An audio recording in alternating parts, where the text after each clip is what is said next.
The shuttle Artemis shuddered violently as it entered Viridianine's atmosphere, the control panel erupting in a symphony of alarms and flashing lights. Pilot Myra Kessler gripped the manual steering column with white knuckles, her dark eyes narrowed. In concentration, systems critical. Altitude dropping. Brace for impact, the ship's AI announced, with disturbing calm. Not helping, Artemis, Mira growled, fighting to maintain control as the frozen landscape rushed toward them through the viewport.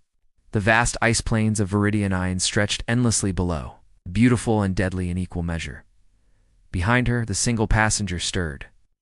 Thorn, the Solarian diplomat she'd been tasked with transporting to the outpost on Viridianine, unstrapped. Himself with fluid grace, despite the violent lurching of the cabin. You should remain secured, Mira shouted over the cacophony of alarms. Thorn ignored her, moving to the co-pilot's seat with unnatural balance. His golden skin seemed to pulse with inner light, those strange amber eyes assessing the situation. With unnerving calm, stabilizers are gone, he observed, his voice carrying that distinctive melodic quality all Solarians possessed. We need to adjust our entry angle, or we'll break apart. Myra didn't have time to question how a diplomat knew anything about piloting. Take auxiliary control, she ordered, nodding to the panel beside him. Working in unexpected harmony, they managed to level the shuttle somewhat as it plummeted toward the surface. The Artemis struck ice with a bonjoring impact, skidding across the frozen terrain before crashing into a ridge of crystalline formations. Silence fell, punctuated only by the settling groans of twisted metal and the soft hiss of escaping oxygen. Mira's head throbbed where it had struck the console, a trickle of blood running down her temple. Status, she mumbled, running through the pilot's checklist ingrained through years of freight hauling. Alive, Thorn replied simply. Though our situation appears precarious. Mira checked the systems, her heart sinking with each dead display. Main power offline, engines destroyed, life support on emergency backup. She activated her wrist scanner. Outside temperature is -70 and dropping with nightfall. We have maybe 8 hours of heat left. Thorn studied the readouts with professional interest, his expression betraying nothing. The emergency beacon, damaged in the crash. Might be sending, might not. Myra wiped blood from her eye. Even if it is, we're far off our registered flight path. Search teams won't know where to look. For the first time, Thorn showed a flicker of concern. How long can humans survive in these temperatures? Without proper shelter and heat. Hours, not days. Mira paused, regarding him carefully. What about Solarians? A subtle smile crossed his face. We are better adapted for cold. Our internal temperature regulation is more efficient than humans. Mira stood, immediately regretting it, as dizziness washed over her. Thorn was at her side instantly, one hand steadying her elbow. His touch was surprisingly warm, almost hot against her flight suit. You're injured, he said, not a question, but an observation. I'll manage. Mira pulled away, uncomfortable with both his touch and the warmth it generated. Solarians were still largely mysterious to humans, diplomatic relations only established 3 years ago. What little was known about their physiology suggested they processed energy differently than humans. But details were classified. Together, they assessed their situation. A crash had rendered the shuttle uninhabitable except for the small cargo bay, which had survived relatively intact. Their supplies included emergency rations, medical equipment, and construction materials intended for the outpost. As Myra inventoried supplies, she noticed Thorn standing motionless, staring out at the icy landscape. The twin suns were setting, casting long shadows across the crystalline plains. We won't survive the night in these conditions, she said bluntly, not without getting creative. Thorn turned to her, those amber eyes reflecting the dying light. Perhaps my presence on your shuttle was not the misfortune you believed it to be when we departed Earth Station. What does that mean? He extended his hand, palm up. A soft golden glow emanated from his skin, radiating tangible heat that Mira could feel from several feet away. Among my people, Thorn said quietly, I am what you might call a heat bearer. And right now, That might be our only chance of survival. Mira stared at Thorn's glowing palm, the golden light casting shadows across her face. It's not in any official report about Solarian physiology. There's much about my people that remains classified, Thorn replied, closing his hand and extinguishing the glow. We've been selective about what we share with Earth Alliance. The temperature inside the cargo bay dropped another 3 degrees as they spoke. Mira's breath formed visible clouds, and she couldn't stop the shiver that ran through her body. We need to create a smaller space, she said, professional instincts taking over. Conservation basics minimize the area we need to heat. Together, they transformed the cargo bay into a makeshift shelter using thermal blankets, insulation panels, and cargo netting. Thorn worked with surprising efficiency for a diplomat, his movements precise and economical. You've done this before, Mira observed. Watching him reinforce the shelter's structure, Thorn's amber eyes met hers briefly. My role as diplomat is... recent. Before that, I served other functions. Outside, the twin suns disappeared completely, plunging Viridianine into its infamous night cycle. The temperature plummeted rapidly, metal groaning as the shuttle contracted in the extreme cold. Inside their shelter, Mira activated their portable heater, its feeble orange glow barely warming. The space? This won't last the night, she admitted, checking the power cell. It doesn't need to. Thorn removed his outer diplomatic robe, revealing a simple fitted garment beneath. His golden skin seemed to pulse with subtle light, a living furnace. In human form, Myra felt the warmth radiating from him even from several feet away. How do you do that? Solarians evolved on a world with a distant sun and extreme temperature variations. We developed the ability to store and regulate thermal energy, he hesitated. For maximum efficiency, proximity is essential. Understanding dawned on Mira. You mean body contact? Yes. Its expression remained neutral, but something flickered in those amber eyes. Is that acceptable to you? Mira considered their options, which were effectively none. Survival trumps. Social awkwardness, I guess. They arranged their emergency blankets, creating a nest of insulating layers. Mira removed her outer flight suit, but kept her thermal undergarments, hyper-aware of Thorn watching her. When she finished, he extended his hand. Your core temperature is dropping, he said. I can sense it. Hesitantly, Mira settled beside him, in their makeshift bed. The moment their bodies touched, heat flowed between them like a current. Thorn's skin was almost hot against hers, his arm a brand of warmth as it wrapped around her waist. Better? He asked, his voice low near her ear. Mira nodded, unable to speak, as her body soaked in his heat like a parched plant absorbing water. The relief was immediate and overwhelming. This is intense, she managed finally. The heat. That and... She trailed off. It's uncertain how to articulate the strange intimacy of their situation stranded on an ice planet, pressed against an alien being who radiated heat like a living furnace. On Solaris, sharing warmth is practical, not intimate, Thorn said, as if reading her thoughts. Though I understand humans interpret physical closeness differently. It's not just humans, Mira challenged, feeling his steady heartbeat against her back. Your pulse increased when I moved closer. A pause, perceptive of you. They lay in silence as the storm outside intensified, ice crystals pelting the shuttle's hull. Despite the howling winds, Mira felt strangely secure within their cocoon of warmth. Why were you really traveling to Viridianine? She asked eventually. That outpost is barely functional, hardly worth a diplomatic visit. Thorn's body tensed, slightly against hers. Perhaps we should rest. We have all night and nowhere to go, Myra countered. And I just shared my body heat with you. Sharing information seems less intimate. His soft laugh surprised her, vibrating through his chest. Against her back, your directness is refreshing. Most humans I encounter are overly cautious around Solarians. I'm not most humans. Clearly, his arm tightened slightly around her waist. Rest now, Mira Kessler. Tomorrow we face the challenge of survival, and you'll need your strength. Though her questions remained unanswered, Mira found herself drifting. Towards sleep, lulled by the steady rhythm of Thorn's breathing and the cocoon of warmth surrounding them. For the first time since the crash, she felt the tension in her muscles release, just before consciousness faded. She felt Thorn's fingers brush a strand of hair from her face, the touch so gentle she might have imagined it. "Sleep," he murmured, his voice carrying that musical quality that seemed more pronounced in the darkness. "I'll keep you warm."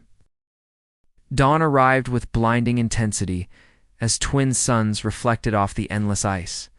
Filtering through the shuttle's cracked viewport, Mira woke, disoriented, momentarily forgetting where she was until she felt the warm body pressed against hers. Sometime during the night, they had shifted positions. Her head now rested on Thorn's chest. His arm curved protectively around her shoulders. She carefully extracted herself, immediately missing his warmth as the cold air bit into her skin. Thorn's eyes opened, those amber irises tracking her movement. "The emergency beacon," Mira said, all business despite her flushed cheeks. "We need to assess if it's transmitting." Thorn nodded, rising with fluid grace. "I'll check the exterior damage while you examine the communications array." It's deadly. "Cold out there," she protested. "As I told you, Solarians are resistant to extreme temperatures." He pulled on his diplomatic robe. "My body stores thermal energy. I'll be fine for short periods." Working separately, they assessed their situation. The news wasn't good. The beacon was damaged, sending only intermittent signals that might never reach Alliance frequencies. The shuttle was beyond repair, and the storm had temporarily subsided but would return with nightfall. "We need to boost the beacon's signal," Mira said, examining the broken components. "If I reconfigure the power routing from life support, you would sacrifice heat for communication?" Thorn asked. "Heat won't matter if no one finds us." She wiped frost from her tools. "Besides, you're a walking furnace." Something like amusement crossed his face. A crude but accurate assessment. They worked side by side in the shuttle's damaged communication bay. Myra's nimble fingers reconnecting circuits while Thorn held components that had become too cold for her to touch. His proximity kept her warm enough to work without her hands. Shaking, a surprising amount about Alliance communication systems for a diplomat, Myra observed, watching him recalibrate a transmitter. Thorn's expression remained neutral. "Knowledge is valuable in diplomacy, so are straight answers." Mira set down her tools. "Why are you really here, Thorn? Meridian 9 is restricted. The outpost is scientific, not diplomatic." His amber eyes met hers. "You're very perceptive, survival. Tends to sharpen the senses." A moment passed between them, tense with unspoken words. Finally, Thorn sighed, his breath visible in the cold air. "The outpost discovered something in the ice. Something my government believes is Solarian in origin." His voice lowered. "Something that predates our official first contact with humans." Mira's eyes widened. "That's impossible. His first contact was only 3 years ago, and yet the evidence suggests otherwise." Thorn turned back to the transmitter. "My mission was to verify the discovery and report back." "You're not a diplomat. You're an intelligence operative." "I am both," he corrected. "And now, I am your best chance at survival." Before Myra could respond, the shuttle's emergency lights flickered and died, plunging them into darkness broken only by the dim sunlight filtering through the viewport and the subtle glow of Thorn's skin. "Power's gone," Mira said unnecessarily. Sooner than I calculated, Thorn moved closer, his heat enveloping her like an embrace. "We should return to our shelter. The beacon is transmitting as well as it can." As they made their way back to the cargo bay, the wind outside began to rise, heralding the return of the storm. The temperature dropped precipitously. Ice forming on the inner walls of the shuttle. In their makeshift shelter, Mira shivered violently despite the blankets. Thorn removed his outer garments and slid beside her, pulling her against his chest. This time, there was no hesitation as she pressed against him, seeking his warmth. "Will your people come for you?" she asked, her voice muffled against his shoulder. "Perhaps if they detected our crash." His hand moved soothingly along her back. "But Solarian vessels rarely venture this far into Alliance space without diplomatic clearance, so we're depending on my people finding us." "It would seem so." Mira looked up at him, their faces inches apart in the dim light. And if they do, what happens to your secret mission then? Thorn's expression softened, something vulnerable replacing his diplomatic mask. I find myself increasingly concerned with your welfare rather than my mission objectives. His admission hung between them, weighted with implications neither was ready to voice. 3 days passed with no sign of rescue. The storm had abated, leaving behind a crystalline landscape transformed by ice sculptures that caught the sunlight in prismatic displays. Inside their shelter, Myra and Thorn had established a routine, venturing out to check the beacon and gather ice to melt for water, then returning to the warmth of their shared space. Dependence had gradually transformed into something deeper. Each night, the boundaries between them dissolved further. Thorn's arm around her waist, Mira's head tucked against his shoulder, their legs intertwined beneath the thermal blankets. We should try to reach higher ground, Mira suggested on. The morning of the 4th day, the beacon's signal would transmit better from elevation. Thorn studied the jagged ice formations visible through the viewport. The journey would be dangerous, more dangerous than slowly freezing to death when... Your energy reserves eventually deplete, Mira challenged. My energy reserves are not the concern. Thorn's amber eyes held hers. Your safety is. It's a simple statement carried weight beyond its words. Mira looked away first, uncomfortable with the intensity in his gaze. I've survived worse situations, she said, though both knew it wasn't true. They prepared carefully, gathering supplies into makeshift packs. Myra layered her remaining thermal garments, while Thorn seemed comfortable in minimal clothing, his golden skin radiating constant warmth. The journey across the ice was treacherous. Wind whipped across exposed skin, and hidden crevasses threatened. At every step, halfway to their destination, a towering ridge that rose like a spine from the ice plane Mira slipped, her leg plunging through a thin crust of ice. Thorn caught her before she fell completely, his strength surprising. As he pulled her to safety, they collapsed together on solid ice, his arms still around her, her heart pounding from the near miss. Thank you, she gasped, looking up to find his face inches from hers. Something changed in that moment, a shift in the atmosphere between them. Thorn's hand moved to her face, tracing the curve of her cheek with gentle fingers that left warmth. In their wake, I've never met anyone like you, he said softly. Before she could respond, he pressed his lips to hers. The kiss was warm and tentative at first, then deepened as Myra responded, her hand sliding into his hair, pulling him closer. Heat bloomed between them, more intense than the thermal energy he naturally generated. When they separated, both were breathless, despite the frigid air. That was... double quotes, Myra began. Unexpected, Thorn suggested. I was going to say inevitable. They reached the ridge by nightfall, setting up shelter in the lee of a massive ice formation that protected them from the worst of the wind. The beacon, repositioned at the highest point they could safely reach, now had the best possible chance of transmission. In their shelter that night, conversation flowed more freely than before. The kiss had broken some final barrier between them, allowing honesty where caution had previously reigned. If we're rescued, Mira asked, tracing patterns on Thorn's chest as they lay together. What happens to us? Us, he repeated, as if testing the word. An interesting concept. A human pilot and a Solarian operative.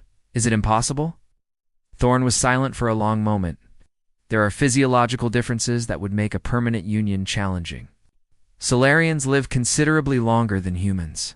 Our metabolic processes are fundamentally different. That sounds like diplomatic evasion, Mira said, propping herself up to look at him. His expression softened. No evasion, merely facts that cannot be changed. His hand cupped her face. But facts are not everything. What has happened between us defies diplomatic protocols and biological categorization. Meaning that in all my years, I have never felt for anyone what I feel for you. The admission seemed to cost him something, a crack in his careful composure. Mira kissed him again, the connection between them transcending words. That night, their shared warmth became something Moran's exploration of differences and similarities. Golden skin against pale, whispered discoveries and gentle laughter as they found their way together across the boundaries of their separate worlds. Later, watching Thorn sleep, his golden skin pulsing softly with inner light, Mira wondered if anything born of desperation and survival could last beyond rescue. The thought troubled her until she too drifted into exhausted slumber. The signal came at dawn, a distant hum growing steadily louder until it became unmistakable. Engines. Mira scrambled from their shelter, Thorn close behind her, both squinting against the harsh sunlight reflecting off the ice. A rescue shuttle descended through Viridian's thin atmosphere, Alliance markings clearly visible on its hull. They found us, Mira breathed, relief and something like regret mingling in her voice. Thorn's hand found hers, squeezing gently. It appears so. The shuttle landed a safe distance from their position, kicking up swirls of ice crystals that danced in the morning light. Two figures in environmental suits emerged, making their way cautiously across the treacherous terrain. Kessler. Pilot Mira Kessler. The lead rescuer's voice came through an external speaker as they approached. "It's me," Mira confirmed, "and my passenger, Thorn of Solaris." The rescuers exchanged glances. "We've been searching for days. The outpost reported you missing when you failed to arrive." The second rescuer was scanning them both with medical equipment. "You're lucky to be alive in these temperatures." Mira glanced at Thorn. Luck had nothing to do with it. Events moved quickly after that. They were escorted to the rescue shuttle, examined by the onboard medical officer, and given fresh clothing. Throughout the process, Mira noticed how the Alliance crew maintained a careful distance from Thorn, their interactions formal and guarded. As the shuttle prepared for departure, Mira found herself alone with Thorn in the small passenger compartment. For the first time since their rescue, they had a moment of privacy. "They're taking us to the outpost," she said. "Your mission may still be completed." Thorn's expression was unreadable. "The mission seems less significant now. What does that mean for us?" Mira asked, voicing the question that had haunted her since the rescue signal appeared. "That depends on choices we must both make." Thorn took her hands in his, the familiar warmth flowing between them. "Alliance regulations forbid intimate relations between humans and non-terrestrial species. Without extensive protocols and approvals? Bureaucracy?" Mira scoffed. "There's always a workaround." Perhaps a smile touched his lips. "Your optimism is admirable." The shuttle engines powered up, vibrating through the floor beneath them. Soon they would leave Viridian behind, along with the desperate circumstances that had brought them together.